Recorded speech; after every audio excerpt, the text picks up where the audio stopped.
And it's my great pleasure to moderate today's discussion featuring esteemed panelists across the technological landscape, each with their own unique disciplines and ties to the great city of Nashville. So without further ado, let's begin with some brief intros. We can just go down the line here.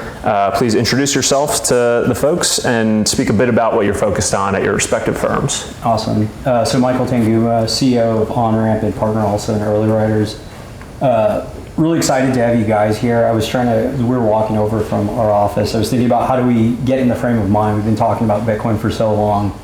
Thinking about like how do we make this exciting and engaging? And I went back to I wasn't early by any means to the space, but early enough in 2018 in New York. I went to one of the first events like this, and I was super excited. I left work, and there was 4 people in that room. There was 3 panelists like this, or something like this, but only 4 people in the room. And the price of Bitcoin at the time was like $3,500.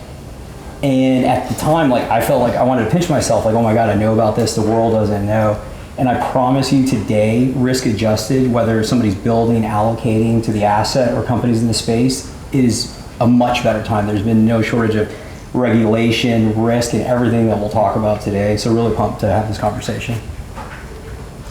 I'm Emily Trapani. I'm the head of sales at Google Fiber, and I've been in Nashville a little over 10 years at Google Fiber. It'll be 10 years this year. Our 10-year anniversary of announcing that we are building in Nashville is coming up in February, so really exciting time for us. It feels like a nostalgic moment a little bit, but also to have seen all of this happen in the last 10 years. Tanguma was on the team with me when we first started. We were both on the sales team. But excited to talk today about Nashville being a place that you can build, where you can raise funds, raise your family. I had 4 kids in that time, in that 10-year period also here in town.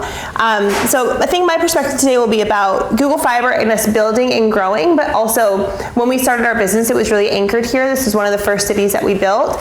So continuing to expand and grow from here and what we've learned in Nashville, I think is really exciting. My name is Doody, and I guess I'm now a venture capitalist. I started my career building a company called Bellhops. We started back in 2012, which is in the moving and relocation space. And then we sold part of our company right before COVID.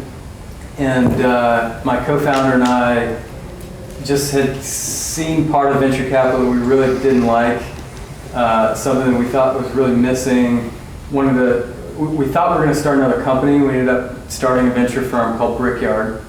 And so we invest in early stage companies in technology and pre-seed and seed is really where we focus. But my personal affliction is just wholly with Bitcoin, which is really funny because venture capital and Bitcoin are almost diametrically opposed things, and go through life not feeling, feeling unsettled. But hopefully we can kind of get into some of the reason why there. But I think that what we'll talk about tonight, hopefully we can shed some light on how Bitcoin is going to start to permeate through capital allocators and how that is really going to actually change the world, and not in a, from a perspective of how everybody talks about, we invest in world-changing companies. You can't back or fund enough world-changing companies if we maintain a positive inflation rate. And so Bitcoin's the key to all of that. So hopefully we can get into that tonight. Yep, very well said. Thank you guys for that. So maybe to start, the sort of core underlying thematic between all 3 of you is working in the technology space, emerging technology. So when people talk about emerging or disruptive technology, in my mind, really what they're talking about is some form of information asymmetry. So if we think about technological adoption curves, it's really the innovators and the early movers to those new forms of technology that actually accrue the most value by building out key infrastructure and also backing founders that allow those new technologies to flourish. So this ability to really see around corners and see how new technologies will impact and influence society, culture, and the economy is really what drives value creation and ultimately asymmetric returns over time. So this question is really for all of you. Maybe Cam, we'll start with you. Can you just share some perspectives on how your firm navigates and capitalizes on information asymmetries to really drive innovation and value creation? Well, I'd say Brickyard's pretty, we're investing so early.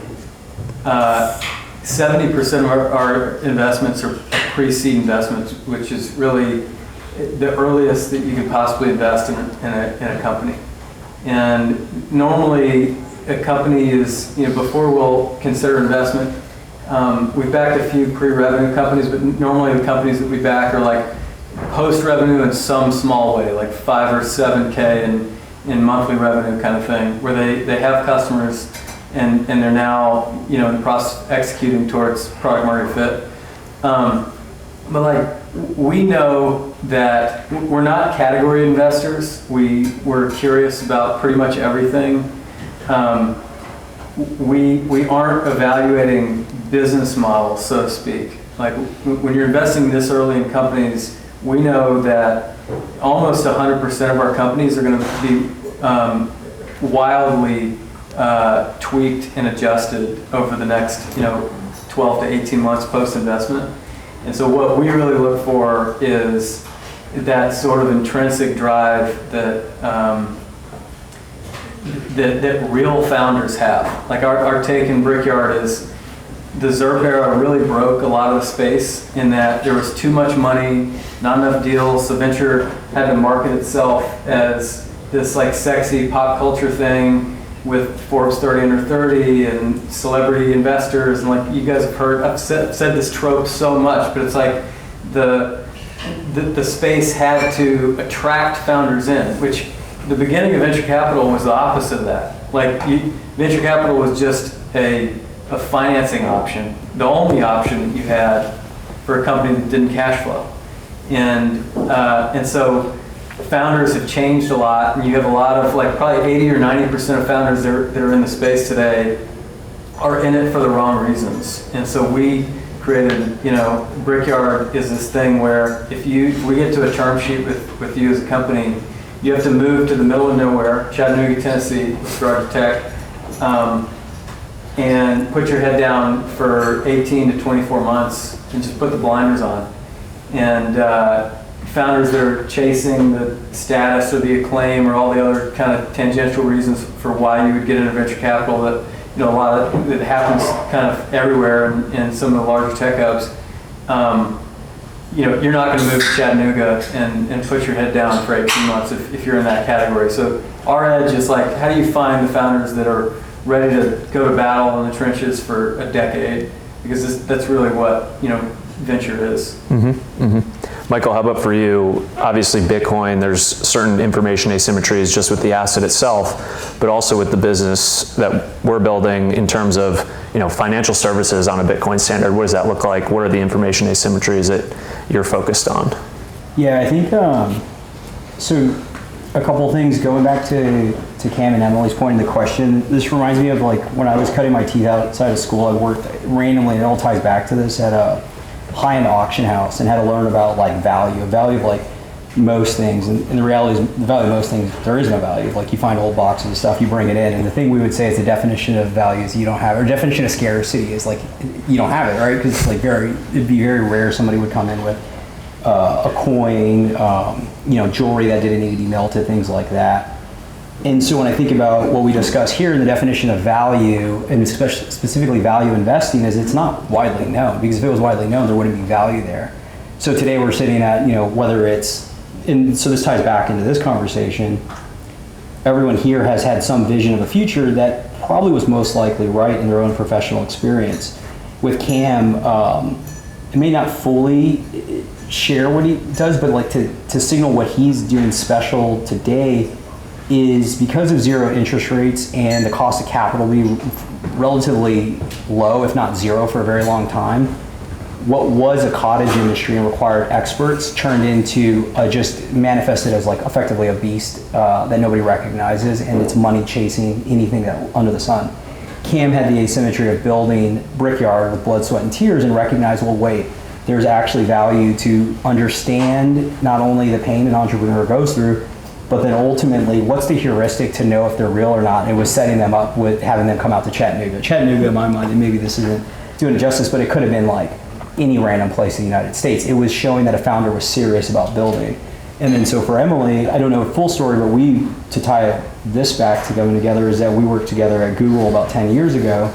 And there was a vision of Emily leaving her career at a well-known company, Sprint, I believe, and effectively building out infrastructure in, at the time, second and third tier cities, which again goes back to being right about things, because now this is not a second or third tier city. I would make the case that this is a first tier city, because people have woken up from the asymmetries that most markets globally still haven't recognized, is that like people don't need to sit in front of a computer at a desk in an office space anymore. They can work anywhere, and those who understand that best will benefit from a municipal perspective. So all these things tie into effectively what we'll talk about today with Bitcoin. It's the same setup.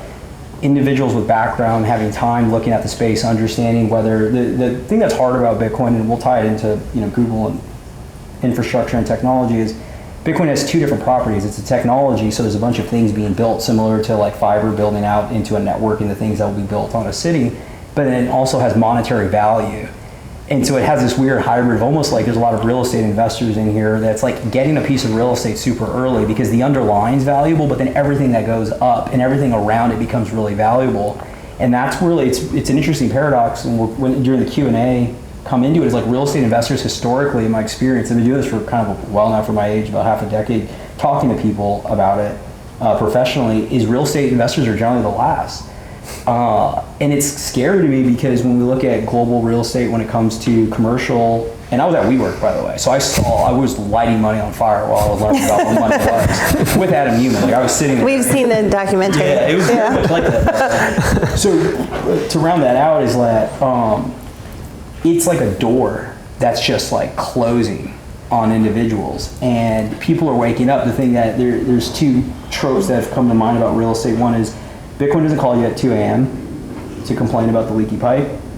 Jeff, who's in the room, who I lease a place here in Nashville, I won't call him at 2 a.m., but if there's a leaky pipe, he's going to get a call. And then the other thing that... It has to be less than $500. It says it has to be less than $500. I have to look at the lease. I should have thought about that. The other thing about real estate is, I have a good friend, his dad was in real estate, and said, the thing about real estate is, even though it's not very liquid, it's always there. And he deeply understands Bitcoin. He said, well, the thing about Bitcoin is, even though it's not really there, it's highly liquid, right? And most people looked at real estate, and then COVID happened in 2020, and individuals recognized, well, wait, I should have underwritten risk in a different way when it comes to, city hubs and the flea and the talent, all the things we know about it, so. And Emily, how about for you, just in terms of sort of what you alluded to earlier around Google being very early mover to Nashville and sort of, seeing what could become of a city like this. Yeah. What kind of information asymmetries have you honed in on in the past decade? Well, we don't want there to be information asymmetry. We want there to be symmetrical speeds. Everybody get their information as quickly as possible. Obviously, we're talking about getting information as fast as you can. There's a currency to that. So I think that our part in that is enabling that for people, access to information, speed. It's funny you said his company could happen anywhere, because it probably couldn't. I think when you think about Chattanooga, the first gig city, the sensibilities that go into a municipality starting a gig network, there's a sense of culture that has to be shared to even kind of prioritize something like that. So I would think the thinkers and the doers and the dreamers that are in Chattanooga, when that was happening, all kind of share that sensibility. And so for Nashville, I think something that makes it so special, and this is 10 years later, is you have a culture in a city where you've got the top 3 healthcare companies globally, right? So you got a lot of smart people here, right? 15 universities, I think.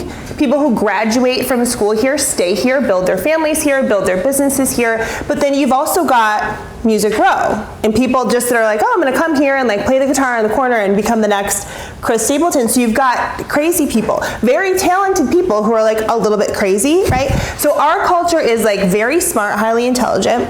then very creative, but then also a little crazy. And I think that that is the recipe for a successful entrepreneur, a startup, any business, but also I think that's probably the Bitcoin recipe.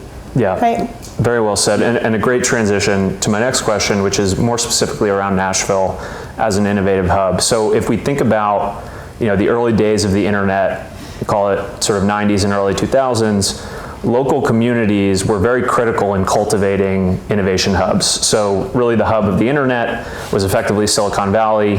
And if we fast forward to today, I think you could make the argument that the technological nexus of the United States, at least, has really shifted and become almost more decentralized. So you're seeing founders and startups, relocate to places like Austin, Denver, and of course Nashville.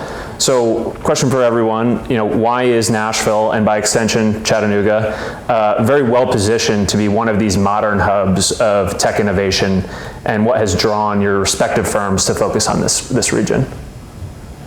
So as a native Texan, it kind of pains me to say this, but Nashville is probably the best city in America, in my opinion. From what you just referenced, from innovation to culture to the conservative ideals, like what Emily's referencing goes back to like the founding of America. We kind of forget. I was thinking a lot about this, independent of who anybody was citing for in the election, of like America, why it's so innovative. We do a lot of business in the Middle East, and there's this natural friction because we're progressive here, which they're naturally conservative, but they also really like the innovation that comes from the progressive nature. So they're always trying to court people out there. And the reality is, America's the best run startup that's ever existed.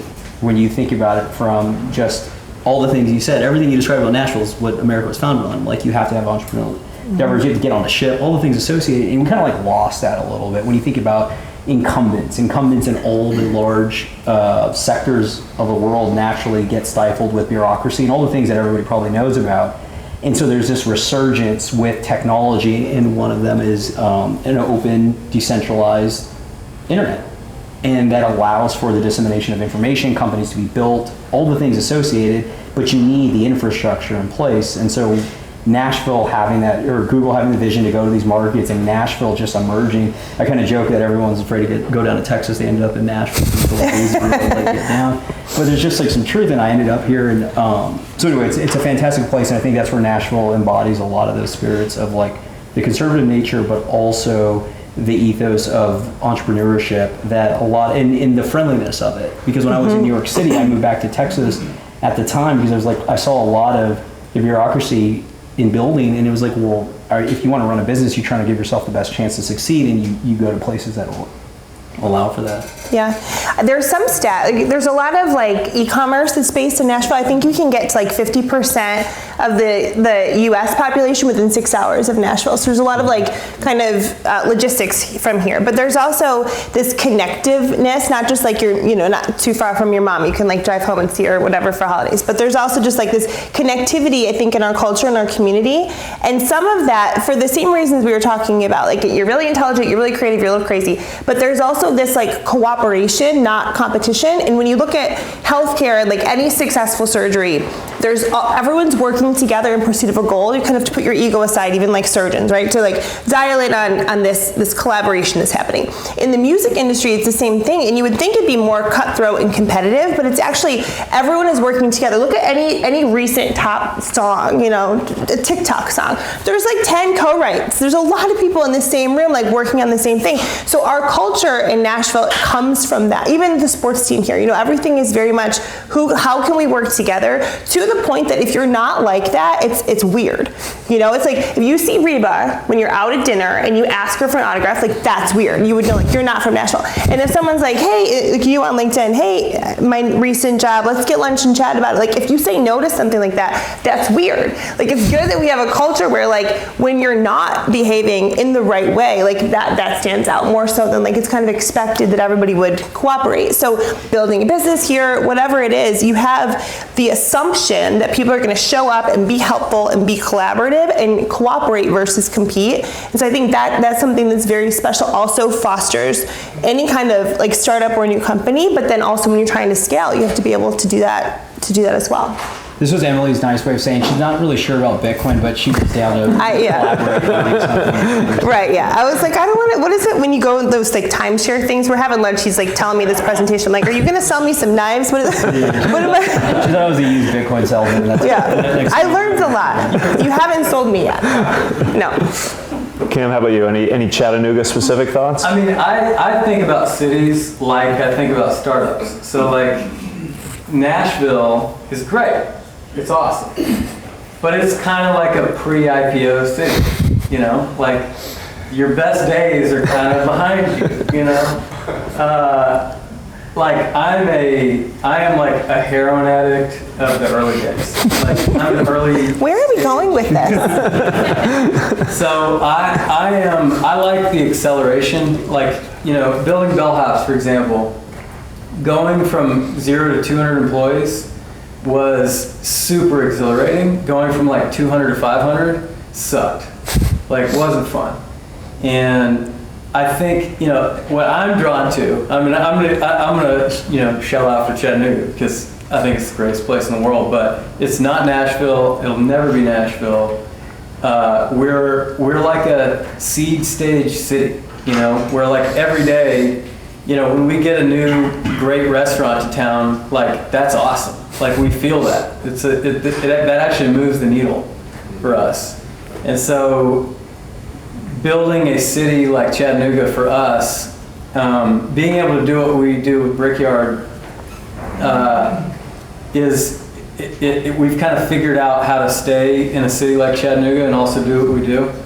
I mean, it's conducive to early stage company builders to be in a place where you don't have a lot of distraction, and that's like a lot of the value that we provide at Brickyard. Is like we're pulling, you know, teams out of SF, out of New York, out of Boston, Austin, you know, London, etc. Putting them in this like mid-sized city that's totally irrelevant to technology, but like in that trough of sorrow in the early days, none of that stuff matters. It's like talking to customers and shipping code, and you know, 1 week to the next, you can like really move the needle. And I kind of feel the same way about Chattanooga. Is we're still small enough to where year to year, you can kind of look back and see, you can feel the acceleration of the city, and that's what I love about it. You're building this multi-million-dollar asset, you should put Google Fiber in it. And our job 10 years ago was to explain why, and this is a brand new company that everyone was just hearing about for the first time, why should this developer put our infrastructure in, which was kind of a pain at the time. Because you're like, under construction, we don't want to get in the way, or you just built this beautiful asset and we're like, yeah, we're going to do some construction after they just painted. So we were trying to find ways for them to say yes to this. And one of them was like, we'll help with your lease up. We'll do free moving. We hired them. Do you remember that? I don't remember. We put Google Fiber shirts on your bellhop guys. Yeah, this was when we did Uber movers. Yes. This was in the same like. I did a deal with Uber a couple years ago. Same idea. But I was also laughing because your whole thing is like, let's get these founders not distracted, put them in a room for 18 months, like have them focus. And like my preferred leadership style is like no walls, no focus, the more the merrier, everybody overhearing everybody's other conversation, because so much sparks when you like slam into each other. And that I think is very much, it's a Google thing, but it's also a Nashville thing. Everyone here, probably this whole audience, there's like a slash. Like when my husband we moved here 10 years ago, 11 years ago almost. He was just in medical school, just graduated his first year outside of medical school, and then got a record deal. So his backup plan was to be a doctor, which by the way is not the worst backup plan in Nashville. But the idea is like you move here, you're pursuing this music career, but you have something else, you're maybe doing something else at the same time. This year was the first year that he stopped working in a hospital and we have a music studio now full time, and it took 10 years to kind of get plus there's kids, you know, we have children. So like get everything in order to like make that leap. But here, everybody has like a slash in their bio. You're like a finance person, but slash, you know, you're singing karaoke on Friday trying to get your record deal or whatever it is. Or you're doing a podcast while also working your 9 to 5, or you've got like your 5 to 9, your 9 to 5, and then your 5 to 9. So I like that about Nashville, because there's like this, maybe that's part of what drives people to be helping each other, but not kind of catering to like the focus, and rather having that distraction. There's like magic that kind of comes from those different parts of people kind of bumping into each other, I think. Yeah. Yeah, I think, yeah. Yeah. Change your business model. See, Well, to be fair to Cam, I think part of his format, what he's built, is exactly to spark what you're referencing. Right. Is because all of his teams that he funds are in the same room effectively, and so they are bouncing ideas off of each other, and so you do get that collaborative. And that's where I go back effect. to the apples and oranges, because like what you're describing is like conducive. There's a part of Nashville, there's a part of like remote work. Like there was a study that just recently came out. It was like now it's like 33% of people have 2 jobs that work remote, Yeah. right? Because it's just like it's a function You can of do both. the side. But where Cam's coming from, and both sides make sense. It's like if you are in the fight for your life, like that's what effectively it is when you're starting a business, and especially when you're taking on external capital, because now you're fighting for other people's lives too, right? Yeah. They're investing. Like Yeah. you don't want any of what you're describing. You want them literally, like he references to burn the ships, and I love it. It's because like you're just like saying like I'm taking my stand. I'm going to try to make my impact in the world, and it's the only thing I can. yeah. do. Well, you don't want a backup plan, right? Like you eliminate That's the exactly option for right. a plan And so B. equally, it's Yeah. everybody, anything like extraordinary or different, it's like they know that there's sacrifices that Right. have to be made, and so there's just a natural balance. And then post that, they don't like maybe some people stay in Chattanooga, but others go to these cities and go get to indulge, and they become successful. But there's always that sacrifice, and that's why I look back at like what Cam's doing is special, because as special as Chattanooga is, it's still for most people just a random place in the middle of Tennessee. Well, I mean, most of our teams are not going to stay in Chattanooga, Yeah. and they shouldn't. I hope a lot of our teams come to Nashville, because Nashville has the talent density. It has it's a city that you can recruit to really well. Right. And I think that's going to happen. We've already had a couple teams open offices both in Chattanooga and are looking to open offices. Usually it's like has to do with customer service or product. But Nashville is I'm hoping we can funnel a ton of teams here. There's a couple of real estate investors in here. They were talking about, some of this like stuff that's been used about infusing, a loan on real estate with some Bitcoin, and maybe Cam as that picks up, we'll, OnRamp's going to need an They should office. collab. And then we'll get some 8 gig Google Fiber, and we'll happily ever after. You mentioned like people working from home. I thought it was like during the pandemic, everybody kind of had to work from home, or it shifted how people work. And so if given the chance to work anywhere, a lot of people chose Nashville. There was a ton of Googlers, we had like a listserv of how many people chose to move to Nashville. And it was shocking when given the choice, nothing else, this is where people chose to be. So now with the return back to office, and a lot of companies are mandating it or going to a hybrid schedule. It used to be that you would recruit companies to move to Nashville, you'd go to the C-suite and like get them to kind of invest here, create a headquarters here. Now it's kind of like this opposite is happening, where people who chose to move here don't want to move back to wherever. Yeah. So now those companies are like, oh, the talent is there, they already live there, now we're going to build a second office there or a satellite office. So it's kind of being led by the will of the employer, the choice of the employee, which I think is fascinating. I haven't heard of that happening in any other cities, probably not many besides Nashville. I mean, I think this ties into the theme we're talking about, is like the market's changed, and the market gets to decide what the incumbents will do, and some larger will be able to hold off longer. But to your point, I mean, to be fair, like this happens in Austin and Atlanta and others, just they're different scale. People moved here from Austin also during Nashville, or during the pandemic. Yeah. I mean, I'm in Texas. You did. I mean, I still live there. But, Let's talk about Bitcoin. So, what I did want to share is that people. Well, this will tie into Bitcoin. So people leave the cities because they can work anywhere. They're not going to come back, and other talent will take them.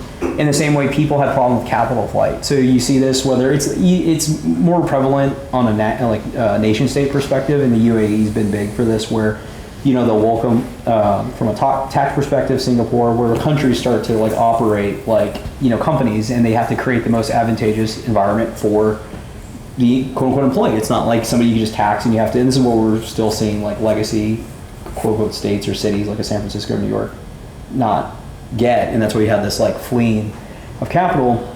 And the point being is, it used to be very hard to move your money. Because you had real estate and you had all this physical infrastructure and you had all of these different like assets that you have to move.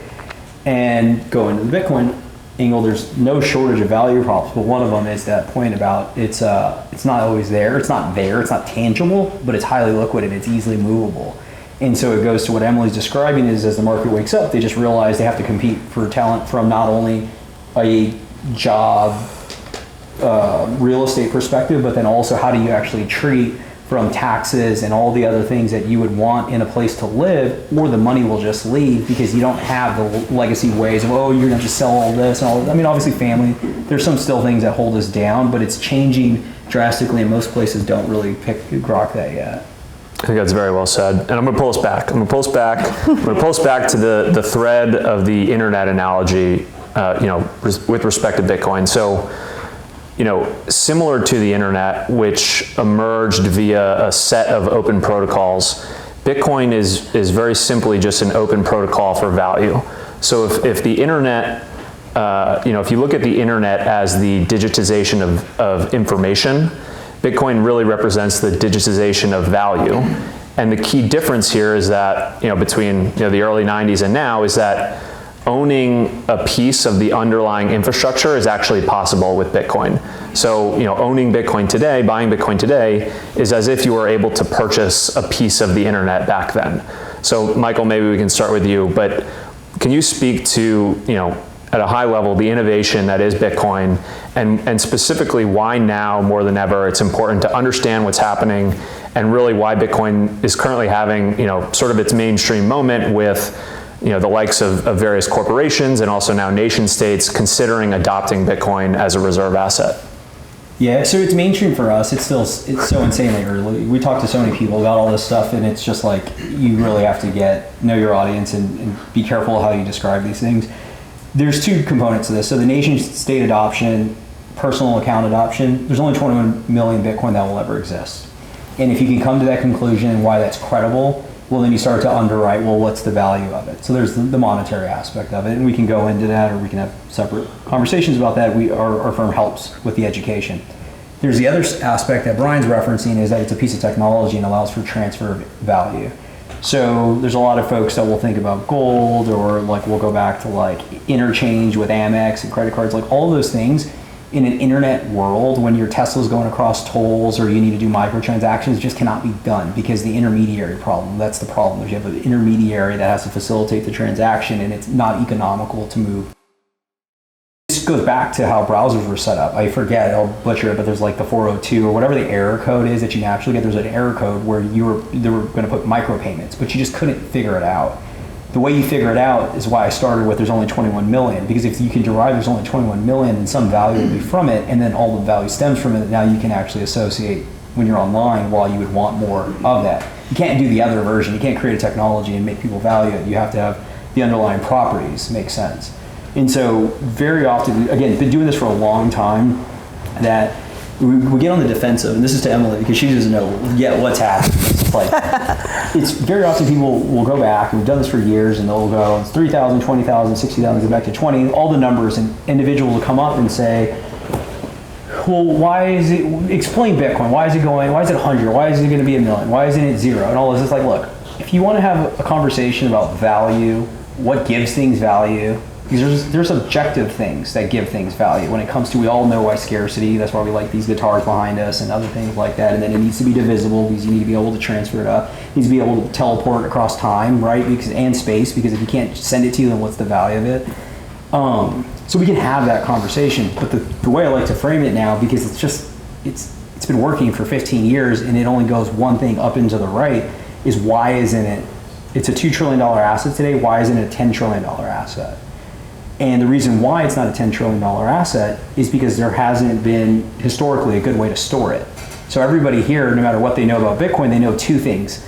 Either it ends up in a landfill in the UK in some hard drive, or some North Korean takes it and you wake up and all your Bitcoins are gone, right? That's what grandmas know. And so this notion of, well, okay, so somebody has exposure. A couple of people I know in here probably have exposure. Everybody has some exposure, if not maybe 0 or a little bit. But they're drastically under allocated because of the gravity of what we're talking about. Whether it's from, there's 450 roughly $1 trillion in assets that are all what Bitcoin's competing with, and it all competes with them head on and just completely crushes it when you really break it down. And so there's that aspect. But then there's a secondary part on the technology side, and that's the easy part to anchor to, because it's just when Brian was referencing technology companies adopt it. Every technology company is going to hold Bitcoin. Every business is going to hold Bitcoin. Every individual is going to hold Bitcoin in the same way everybody uses the internet. And at the time, everybody like, are you going to be an internet company? And you had the .com bubble, and all those things happen. In the same way today, everybody's like, are you a Bitcoin company? Or it's just, if it's money and it's a form of value that people hold, everyone will just be utilizing it, whether it's part of their technology stack or part of their savings. They're not mutually exclusive, and that ultimately leads it to be intertwined in everything. Yeah, there's no such thing as an internet company today, right? You're just a company, and obviously you're leveraging the internet in some Well, except way. for mine, you know. Which That's all we do. Google Fiber, internet company, build Yes, the internet. maybe an exception. That's all we- but yeah. the point being, like, there was, companies in the early 2000s that was their whole thing. They just add internet to their name. Yeah. And we saw this even with Bitcoin and blockchain to some extent in prior cycles, where it's, a company adds blockchain to their name and the stock price jumps. It's like, well, that won't exist in a world where, to Michael's point, Bitcoin is just globally recognized as a form of money. Well, then obviously, if you're a company and you're operating with money, which most companies do, then you're going to be leveraging Bitcoin in some way. Cam, did you have any thoughts along these lines, sort of the internet analogy? I mean, I'm gonna like block and bridge here, because I have a pretty like narrow beat on Bitcoin. It's not what I do for a living. Like, what I do for a living is I'm a capital allocator, but because I'm a capital allocator and I also understand Bitcoin, the thing that I feel like compelled to say, if I tweeted something out recently, I was like, this is when Bitcoin was going from like 60 to 90, and I tweeted something like, if I've spent, if I've spent 5 minutes with you in the last 2 years, like, you are in my iMessage thread right now. People are just texting me constantly, like, holy shit, what's happening? Like, thank you so much for getting me into Bitcoin. Like, for me, the thing that matters most for folks in the crowd that don't fully understand what Bitcoin is you have AI, which is Moore's Law. It's a train that will not stop. There's nothing that can stop this thing. Our productivity is right at the precipice of the J curve, where we're going to get way more productive faster than we've ever been, faster than has ever happened in human history. We're 4% more productive every year in the US. That's about to go to 10, it's about to go to 15, it's about to go to 20% a year, okay, over the next 20, 25 years. Like, we're at the point where stuff is going to be moving so fast, no one can keep up, all right? That's the power production side of the economy. These are like these nuclear power plants that do everything better for less inputs. Like, more outputs, less inputs. And that's what productivity is. And these companies that are building on top of this modern technology, aka AI, the cost of all things should be dropping, but it's not. Why is it not? Like, how are we in a position here where we're better at everything at an accelerated pace, and yet all our shit costs more every single year? Like, everything should be costing less and less and less. What's happening is the US has $36.5 trillion in debt, okay? And the Fed has one job, and that job is don't default, okay? And with technology accelerating its pace of productivity, we're ramming more economic energy into the same number of units. Okay, so if the Fed never printed another dollar, we would default, because paying back that $36.5 trillion would be way harder, because each unit buys more. So if each unit buys more, you have to do more work to pay off each unit. Okay, and so for every gain that we have on the productivity side, the Fed has to offset by printing money just to avoid default. Okay, and how that is manifesting in all of our lives is our eggs that should be getting 4 to 6% cheaper every year are getting 2 to 3% more expensive every year. And so what's actually happening is the Fed is stealing the 4 to 5% production gains that we have earned, plus 3 or 4%. All right, so inflation is not stuff's getting 4% more expensive, it should be getting 5% cheaper, but it's actually 4% more. So what's going to happen over the next decade is AI is about to accelerate the pace of deflation. All right, and the Fed is going to have to print like no tomorrow to offset it, just to avoid default. All right, so we're going to go from 4% to 5% to 7% to 10%. Stuff should be getting 10% cheaper for us every year, but really it's going to, all they have to do is maintain a 2% inflation rate, but now they're stealing 12%, right? The 10% of gains that we've earned in the economy plus 2% on the other side. And so AI and Bitcoin are two sides of the same coin. You have the power production side that's ramming energy into our money, and then you have our batteries that are storing the monetary energy that we produce. And I'll just wrap it all up to say, money always converges on the best money. And so the USD is the best fiat money in the world. And what we're about to experience over the next 15 years, people are going to realize there is a better money than the best money on earth. And people are going to start jumping ship, and the entire world is going to be repriced in Bitcoin.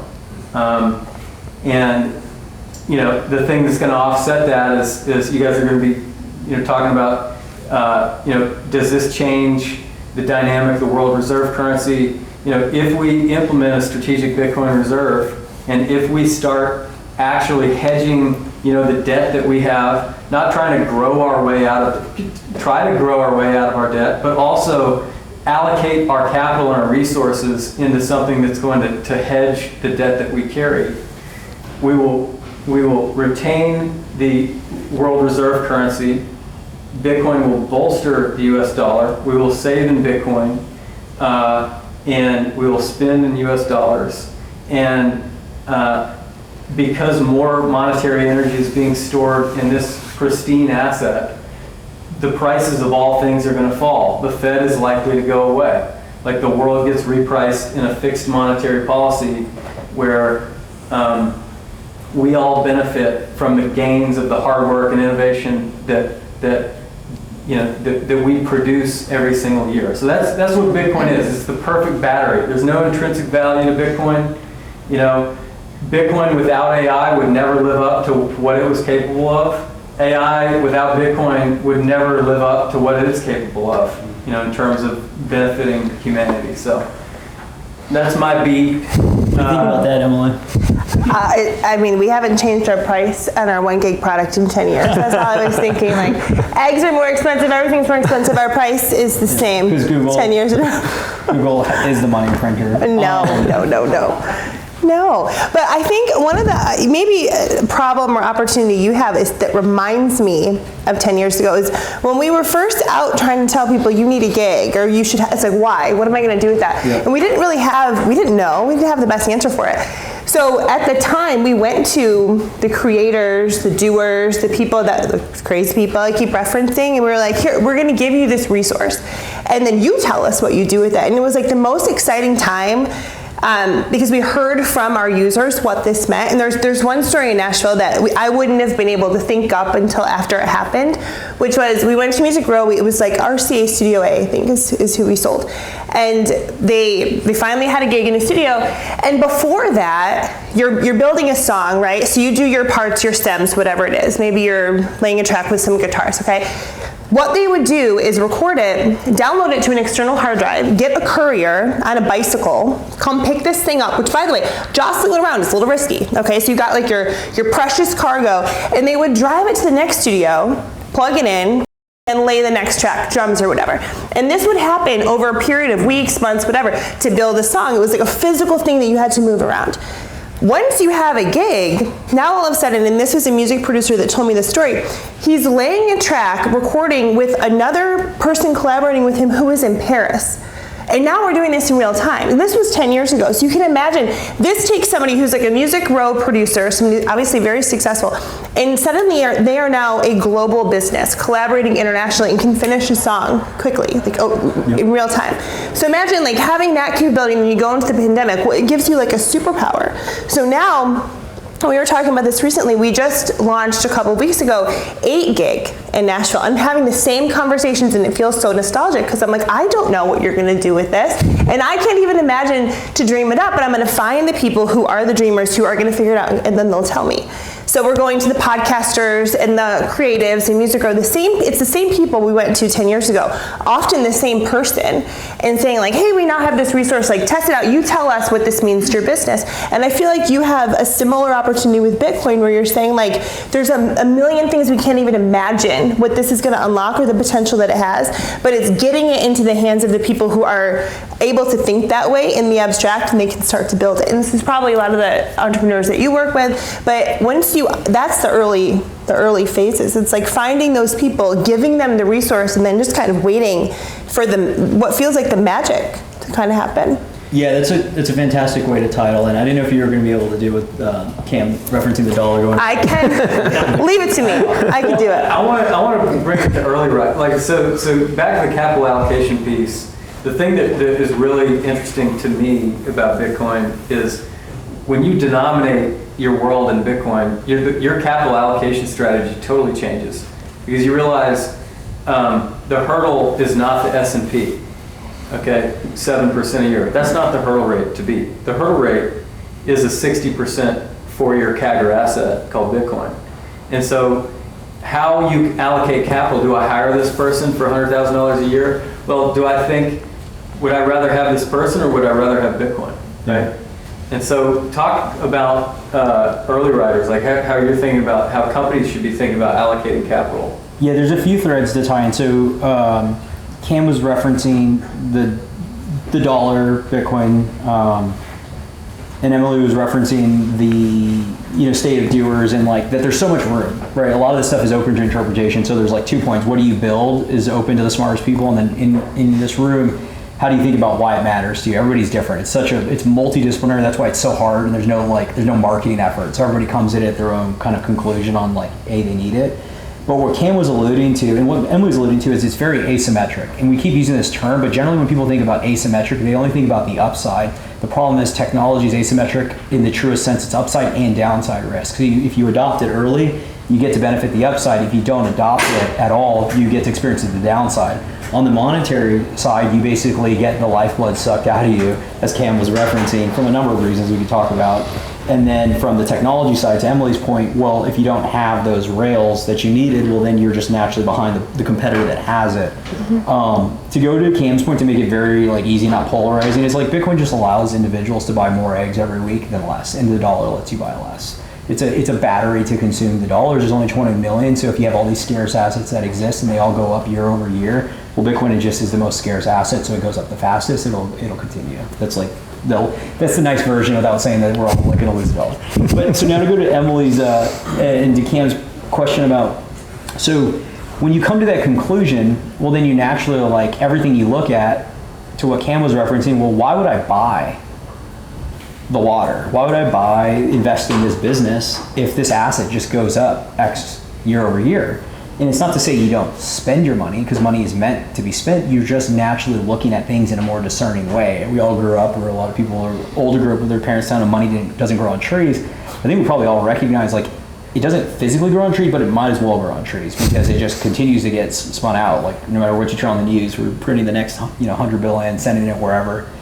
And so when you look at that through a lens of from an entrepreneurial perspective, what's what we did at OnRamp, you start to realize, wait, I can actually build much more efficiently if I look in a more discerning way of how do I allocate capital. Because the ultimate form of capital allocation is running a business, because you like have to move the money or you go out of business if you don't do it correctly.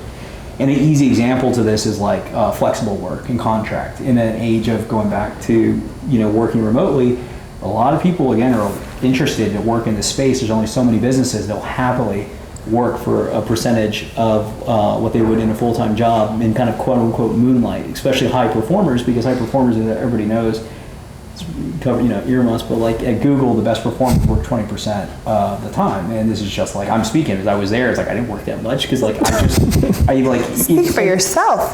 I was just talking about myself, but I was also, Was that okay? So No, yeah, no. But they say like hire the person that's gonna like try to do more in the less time, or hire not the lazy person, but sometimes they phrase it like hire the diva, like the person that's gonna like I'm not doing that, but they have to get it done. So they'll figure the shortcut out, or figure out the way to make it work that's the most efficient. I think you would think so. Not lazy, just the diva. What I'm basically getting at is that like there's a lot of talent arbitrages that the rest of the market doesn't know, and so normally Cam knows this, and I would hope advises against it. But like when businesses raise capital, especially venture capital, like there's a whole I guess to the question. There's misalignment of incentives across the board. So you have misalignment from the person that's giving the dollars, which is the limited partner, because they're looking at everything through the melting ice cube that Cam was referencing, that it's inflating away, so you're just less discerning about where do I put this money. Do I put it in the S&P? Do I put it in this like Lamborghini?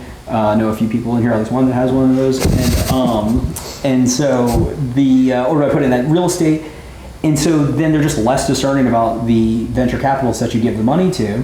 And then the venture capitalist is denominating everything in dollars. Their goal generally is to raise larger funds, take management fees, and so they're looking and to mark up their portfolio companies. So they're naturally always telling the person the second they give the dollar to them is like run as fast as you can. They're like, where? It's like, I don't know, just keep running and keep growing. And so the first thing he says is go hire a bunch of people. And so when you hire, everyone knows that's one of the two hardest things in life are, well, maybe three: building a business, allocating capital to businesses, and hiring people. In any order they're probably like order of operations, but it's hard to hire. So if you just have to get told to go hire a bunch of people, you're literally just cutting your burn, and if not by 50% to 75%, because most people, we've all worked at places and hired, you at best can bat 50%. And so the approach we took at Early Riders is we denominate everything in Bitcoin. And so this ties back to the ultimate allocator being the entrepreneur. If you're allocating to somebody that looks at the world through this lens of the prices appreciating in Bitcoin at X year over year, well, you want them to spend the money. You just want them to spend it with the highest level of discernment and scrutiny, because they have to have other, expertise as founder market fit, all the things you would naturally hear in the common tropes.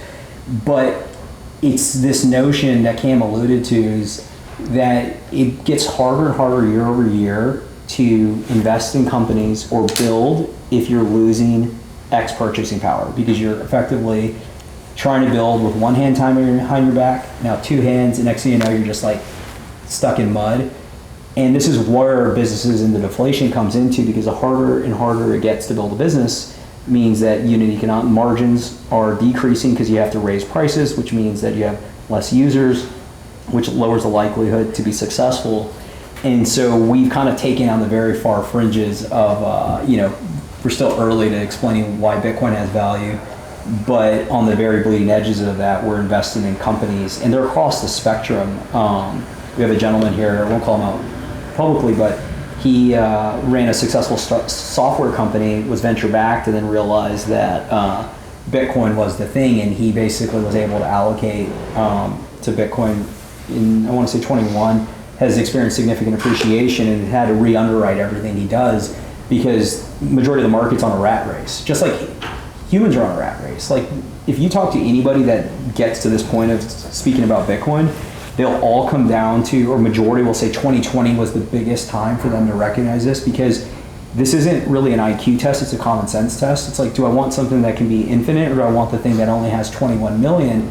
The problem is the only way you get to that is with a certain amount of time off the rat race, and during 2020 we all know how much time we had to think and look into these things. And so that's ultimately where this asymmetry goes. Like the more time people have to hear about these pods and get to meet with us is where you end up. What Michael is doing with Early Riders is insane.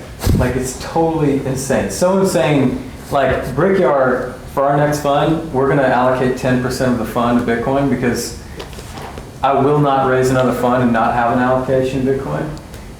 Cam's burning the boats on a live. Is partners signed up for that, or is this the first they're going to hear about? I think you will not be a top decile fund if you don't in this next decade.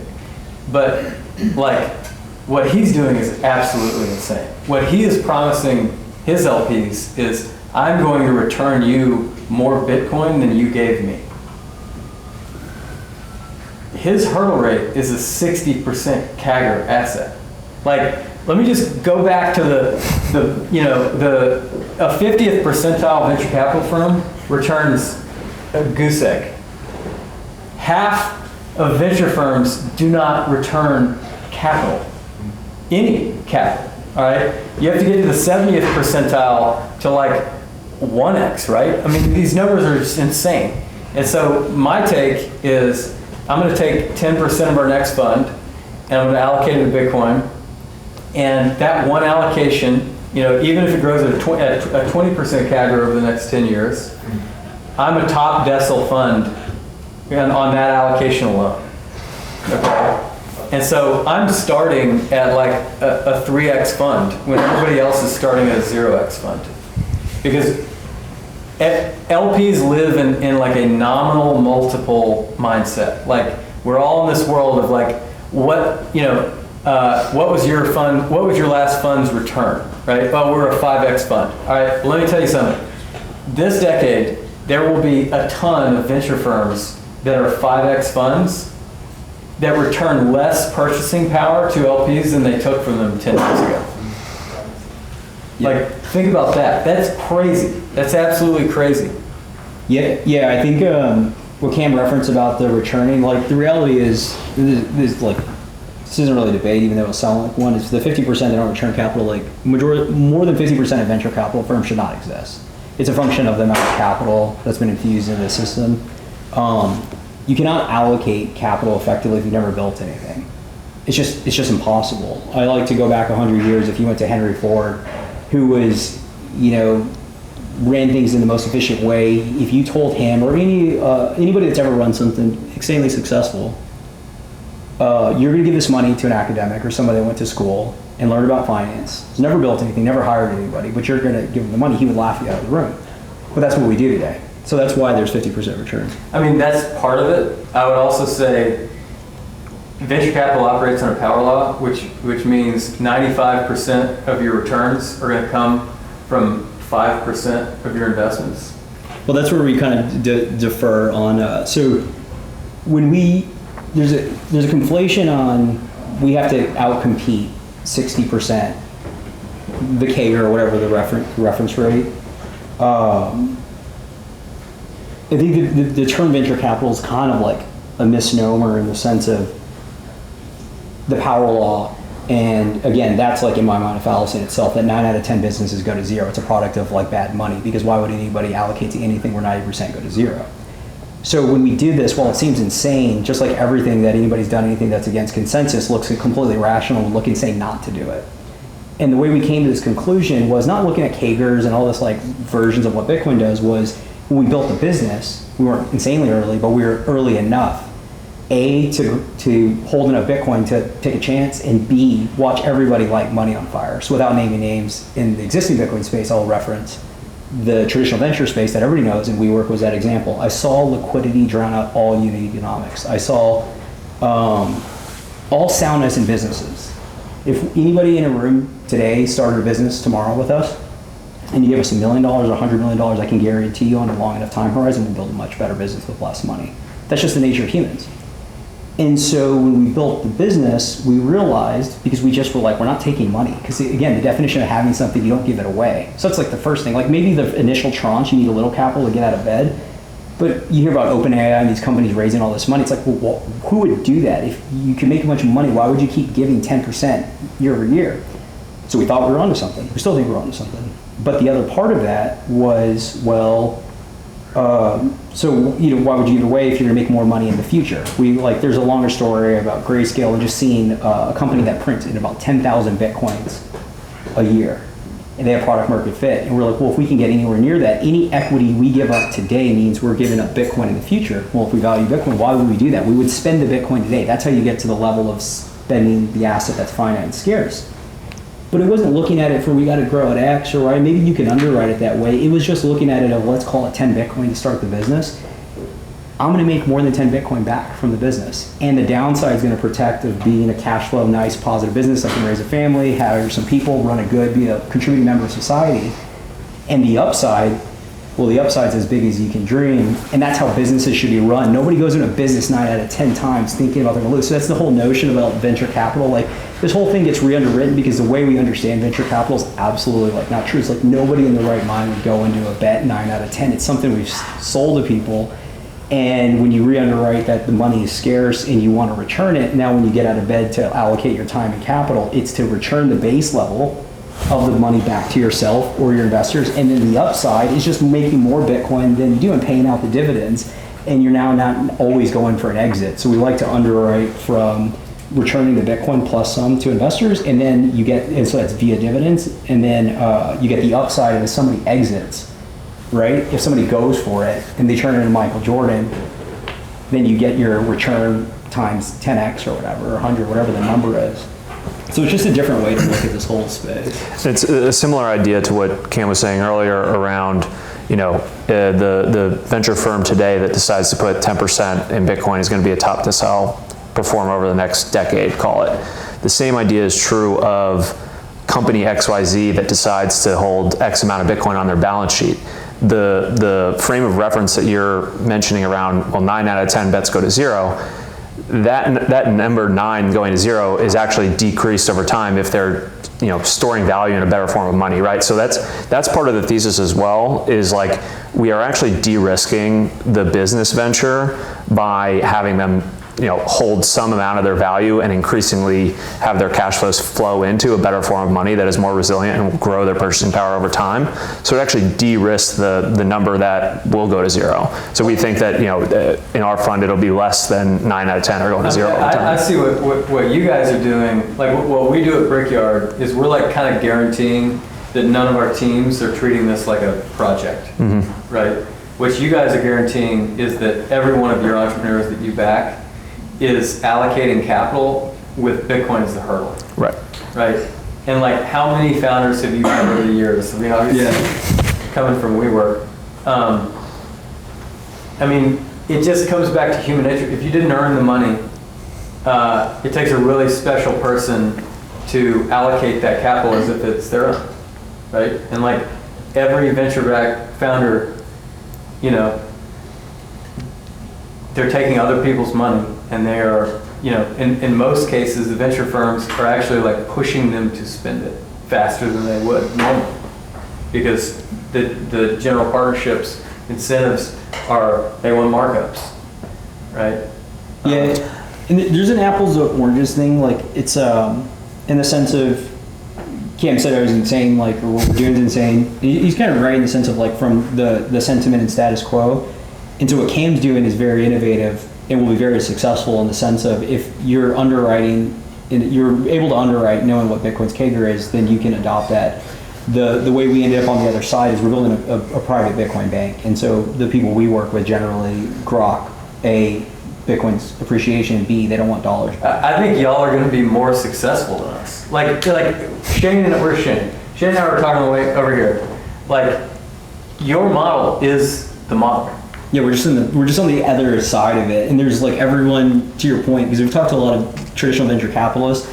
Like I'll send institutions or other individuals with looking for exposure, like to individuals like Cam and others, because I definitely recognize that like what we're talking about here is meant for somebody that like deeply understands Bitcoin and now understands that they want exposure to companies that are going to make more Bitcoin, and that's how they underwrite. But that's this tiniest small, like it's whatever the smallest percentage of people that grok Bitcoin, it's 1/100th of that want exposure to that.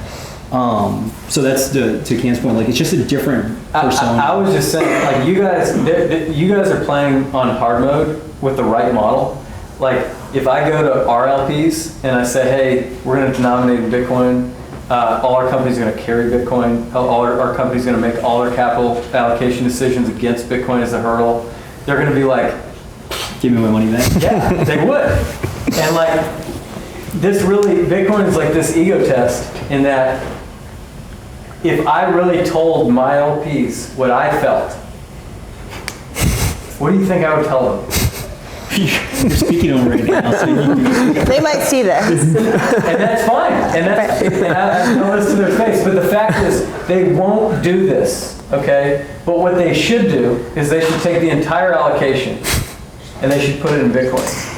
this might, you were talking about Henry Ford, which by the way, like at that time, there were probably a bunch of people who thought he was like a Looney Tune. Like anybody selling wooden axles or horses was probably like, that guy does not have it all together. What's he doing? But you look crazy when you're early, right? Like isn't that what, but there's like some kind of phrase about that. Like when you're first to it, you look a little, you're only crazy until everybody kind of catches on.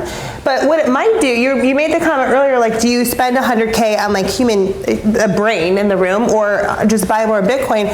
With that sensibility, it might make purpose-driven investments matter more because it's not just about the return that you're going to get. Now, businesses that have a purpose or a value or something else that they're adding to society that's not just your return becomes more important. Like what's the mission behind whatever company it is, or what are we getting out of this? Otherwise, there are none of those companies and it's just buy more Bitcoin and sit back and wait, right? Like maybe it democratizes a little bit the purpose behind some of these businesses that you're able to invest in. Yeah, I mean, I think you're spot on. I mean, I think, yeah, I mean, it would be a speculative thing if I were saying this and Bitcoin had like a 4-year history. Bitcoin has a 15-year history of growing at the rate. It's the best performing asset in the last 1 year, in the last 5 years, in the last 10 years, in the last 15 years. It's the best performing asset, right? And so, yeah, I think all of us, you just reach this point where you just want to shake people. And it's like, what are you missing here, right? This is not, this is simple, but maybe that's a good place to wrap. I know I'm cognizant of time and want to save some time for some question and answer. So thank you guys for participating. And Jasmine, I don't know, any questions from the audience? Let's open it up. We have time for maybe 2 to 3 questions tops.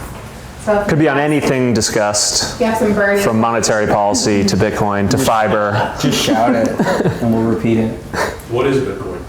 What is Bitcoin? Michael, you want to take that? I mean, it's the best form of money humanity's ever seen. Gold was that for thousands of years, and Bitcoin's just gold perfected. Can you give me a better descriptive of what it is? So like you guys talked about value. And as a real estate investor, you all love this country music venue that we have here in Nashville. We've all heard the song Buy Dirt. They're not making any more dirt. And that's where I can see the similarity with 21 million. Yep. They're not making any more Bitcoin. But I know what the dirt is. Yep. I know what the dirt is, but I don't know what the Bitcoin is. Do I own Bitcoin? Yeah. But I don't know what it is. And I don't know how to use it. And yeah, if my Bitcoin goes up, how can I take the Bitcoin to buy eggs? And am I going to have less Bitcoin because I bought the eggs? It's like stock for me. When I look at stock, I sell the stock to buy the eggs, and I don't have any more shares of stock because the stock's not going to go up, but the Bitcoin's going to go up in value, and I get that side of it. But I've also seen Bitcoin go from one realm in volatile, drop halfway, and then come back to where it is now, which is a beautiful thing. And I told you, I've been watching all for the past 2 weeks because you told me in my driveway it's going to hit 100, and I believed it, and I still do, and I'm waiting. And then he texted me. So the question, just I don't know if it's going to go through in the pod, but the question was like, what is Bitcoin and value? Being able to touch things, and then other things not being able to touch. And when Jeff had texted me about 100, I didn't even give him and it was like millions next, and that was it. So the reality is, and this is going to sound like,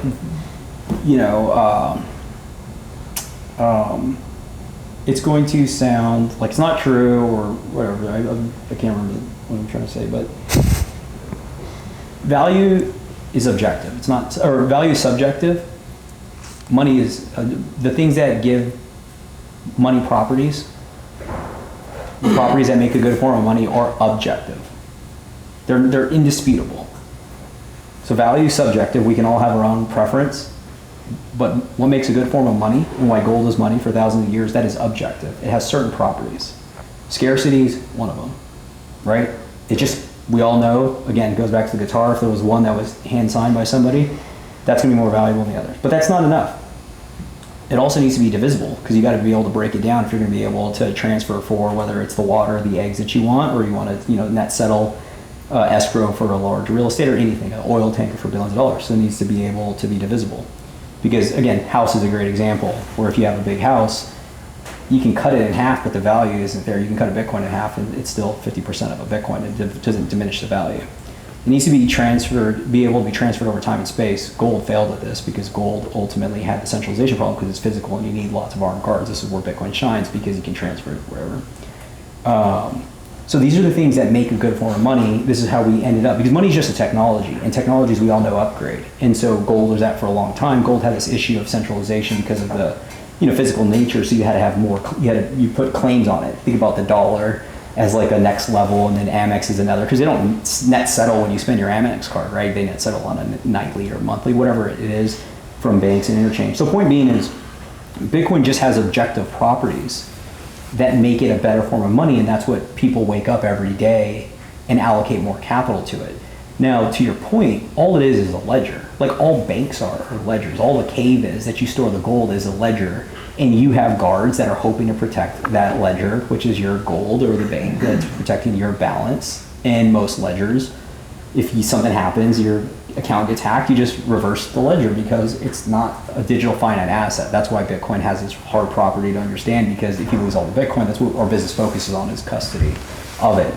And we've been building for about half a decade now in this space. We deeply understand it and how to secure it, because that's the only real way. We build products for ourselves because we have all our money in it, and you can only put all your money in it if you understand from a first principle way how it'll be there tomorrow, and it won't end up in North Korean hackers' hands, or it won't also end up in a landfill. So that's all it is. It's just money. And all money is just a ledger on who owns what. And again, just to go a little deeper, is gold was a bearer asset. So who had gold? Had the gold. In Bitcoin, it's addresses, like a physical, like an email address, and whoever has the password to your email can read all your emails. In the same way, whoever has the password to move the Bitcoin from that address has the Bitcoin. Well, historically, people, the only way to keep it safe is they have to keep it in their homes on these little plastic devices.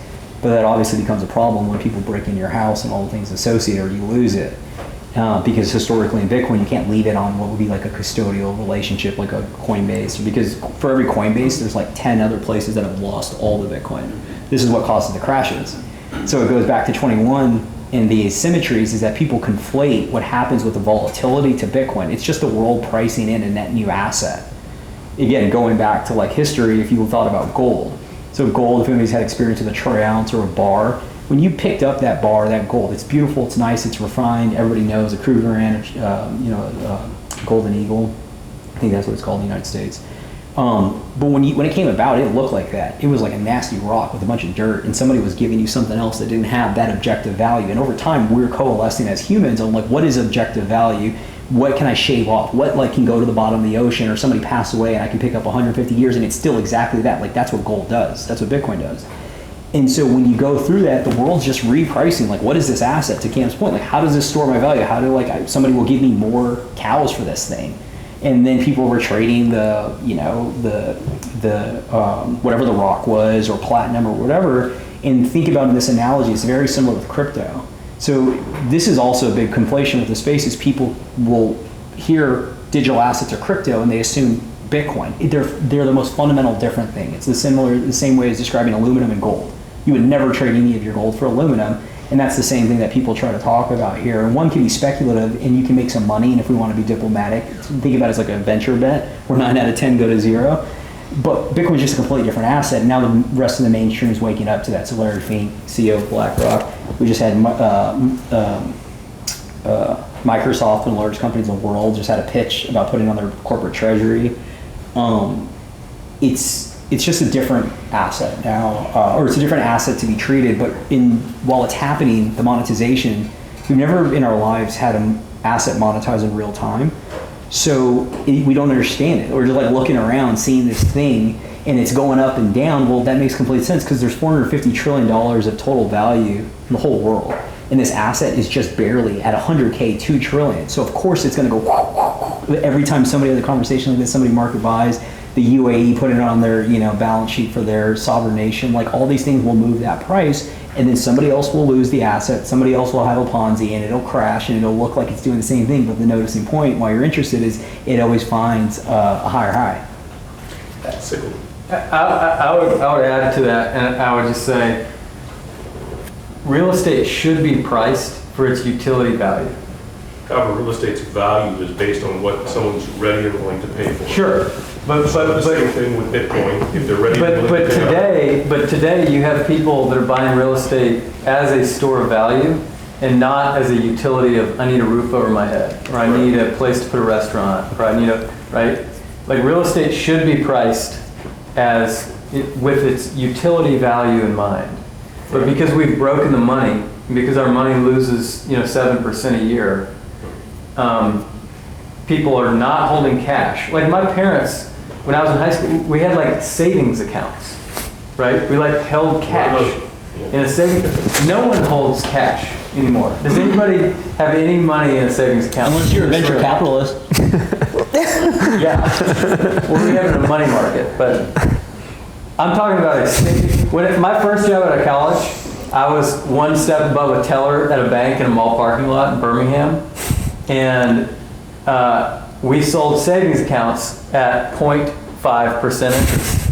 Okay, and a lot of people had that. Today, none. That's probably not even a. So you have people that you're not holding your value in cash anymore, and so people are. That's why we have such a huge rise in asset prices in housing, is because people are not, they're not pricing housing for its utility value, they're pricing it for its utility value plus for it's a better store value than cash, right? And so, what Bitcoin does is it's a money that doesn't lose value, and so you no longer have to. Right, the irony is that we're buying it with our money, US dollars, which is fine. It's just like I'd be buying gold, like you talked about. And my question isn't to discredit what you're saying. My question is for everybody to hear what I want to hear from you guys. So I appreciate your answer. Yeah. For the OnRamp guys, you mentioned your business is returning more Bitcoin, and just curious if you could elaborate on your model and what your focus is from a standpoint. So there's two businesses. There's OnRamp, which is, think about like a private Bitcoin bank for individuals all the way to institutions. We worked with some of it was public about 2 weeks ago, the first UK pensions. We helped get an allocation to Bitcoin. And then what Cam was referencing in the Bitcoin denominated, it's early riders is a venture firm. So think of it as like almost like the investment bank on its side. So we help, whether it's our clients or external, you don't have to be a client to be an investor. In early riders, we allocate capital in the ecosystem and across not only in just Bitcoin, but in companies that are producing cash flows that are sweeping that excess into BTC, looking to outcompete competitors that are, playing on with the hand tied behind their back. Yeah, at a very high level, just to add to that, the whole idea in denominating the fund in Bitcoin is we get Bitcoin from our LPs, we then invest that Bitcoin into businesses. Those founders then have the same reverence for the Bitcoin in terms of their opportunity costs of what they're going to go out and spend on. And then ultimately, at the end of the day, our goal is to return more Bitcoin back to our LPs than they gave us.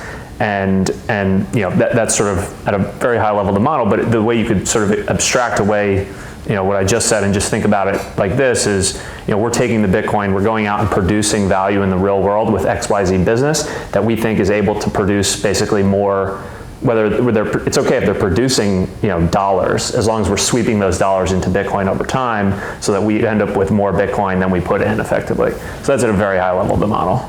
And maybe just because I don't know if you got to introduce yourself, like I think we're not all cowboys out here. I think Cam and myself, Cam had a great story about being that teller. I remember listening to a podcast where he was doing it and just like, I don't know if he left in the middle of the job, that's how I like to remember, but he just basically left. He's like, I can't do this my whole life, or and I've had those experiences. But Brian. Yeah, but I guess before starting the Bitcoin private bank, I worked at an actual private bank, Brown Brothers Harriman, for about 9 years. On the allocation side, and then after that, sort of personally catching the Bitcoin bug in 17, 18, worked at Coinbase for a year in 2022 before joining Michael and building OnRamp. So come from the traditional finance space and sort of the allocation side in general. This will be our last question of the evening, but there will be time to ask questions individually. I was just going to say, can you talk about the mindset shift or difference that you see in the founders you give Bitcoin to versus the ones that you give dollars to? How do they operate differently? It's funny you asked that because it's like anything. You come from your frame of references, and like there was a lot of doing things the wrong way, and sometimes the right way that built into like what you're referencing, and it goes back to the incentives all the way down. So like it was kind of tongue in cheek, but like a venture capitalist takes the money in, they do capital calls, and depending on how they structure it, that money sits in a money market fund that's still losing in real terms, right? Not to put you on the spot, but like it is. It is. And so you do that, and then so your incentive is to get that money out because you want to raise more money, and you want to raise it in the next 12 and 18, you want to have a larger fund. And anybody that really looks at stuff like critically knows that larger funds are harder to return capital. Like smaller and tighter is always better. And so by aligning all the incentives, you get to do all of it, and you get to play the mode. So again, Cam says it's hard mode. I think of it as easy mode because going back to to allocate capital, if you look at the best investors, the best value investors in the world, they sat on their hands. They don't do much. They find the right pitch and then they swing, but they don't swing much. And when you're in traditional venture capital, you have a nail, you have a hammer, and everything needs to look like a nail. So you're looking for everyone to make it make sense versus you put the thing in Bitcoin, you do your capital call, you leverage, a good form of custody so you know it'll be there. Our sitting on our hands is we're building all day long. And by building, you get to spot all the gaps, all the inefficiencies in the market. And you get to come, and if you have too many ideas, well, you start to figure out what do we need to see. And then to your point, where this gets really exciting is that, and because I'm a product of this, so I've lived this, but the best entrepreneurs and best founders, we all know, go to the best technology. This is just how things happen. They go to the best cities, they just lead. They're the first people by definition. They look crazy until they're not. And so I've seen this from hiring from that past half decade. The best people need to get out of the space because once they recognize, this is why I love talking to Cam, because Cam's internal struggle right now. What do I do? So but it's just a reality. I've just had so many of these conversations, and I realized the best people hiring all the things is you find the person that's look, I can't I had a frame of reference. I had this version of the world, and it's kind of changed. I have to re-underwrite it. And that person, they have to jump out of that job, and they're the best people to bring on your team, like Brian. And so to your point, on the founder side, it's very similar because in traditional investing, you need founder market fit, you need the grit, you need the hustle, you need all the things that you would need for somebody, for the whole world to tell them you're insane and still say no, I know what I'm doing, I'm going to do it. But the last part is you de-risk that by saying, oh, and I'm going to hold the best form of money. And to Emily's point earlier, it's not that you don't spend it, it's just that you're thinking more critically about how you spend it, because we've all been in the position where you have too many dollars and you're just moving them around. Versus if you have this asset you know is going to appreciate, you're just going to be thinking more critically. So you layer all those things on top, and now you're really cooking with jet fuel because you're working with the best founder that's thinking in the clearest way, because once you see what Cam's described with the money, you start to look at the world in a completely new lens, and you're just basically in a cheat mode at that point because everyone else is running into this building that is on fire, and you're just running out with your crew being we're going to go build another building ground up. And this is what's happening at companies, because companies are by definition, especially large ones, they have the bureaucracy, they have a lot of the things that ties their hands behind their back. And to Gam's point on the AI side, they're not able to have a certain level of fat. Every company has a certain amount of fat because if you have the money that's not sound, then you naturally are always going to spend it in a unsound way, and it's just at what level. And so then those entrepreneurs are seeing that grok, what we're talking about here, and they say, oh, I'm going to leave, because they first try to go help. Again, this is from experience. They first try to go help, and they try to say, we need to put Bitcoin on the balance sheet, we need to get more efficient, we need to start sweeping. But the reality is it's too hard to this is why in Bitcoin being very emergent, individuals adopt it first and institutions are slowly coming, because these concepts are really hard, but individuals can get them pretty simply if they take the time. But imagine from a board level and driving consensus, it becomes nearly impossible. So those individuals at the same level trying to get their company to adopt any of this, whether they know it or not, I like to call it the carrot or stick. They're going to lead by the carrot because they're going to realize I can have a better opportunity to go out and compete by leveraging all these deflationary tools. Or the stick is by their unfortunate circumstance of having to try to spend 2 years to convince them, and then wake up one day and realize this was all a fool's errand. I should just go out and outcompete them because I know how to leverage the tools and I have a better form of money. And so while they were having to compete with inflation, I have a better form of money. I don't have to raise my prices, which lets them outcompete them. So hopefully that helps. Emily, do you have a final thought for this evening as our Google Fiber? What is my final thought? Well, thank you guys for having this conversation, inviting me to be a part of it.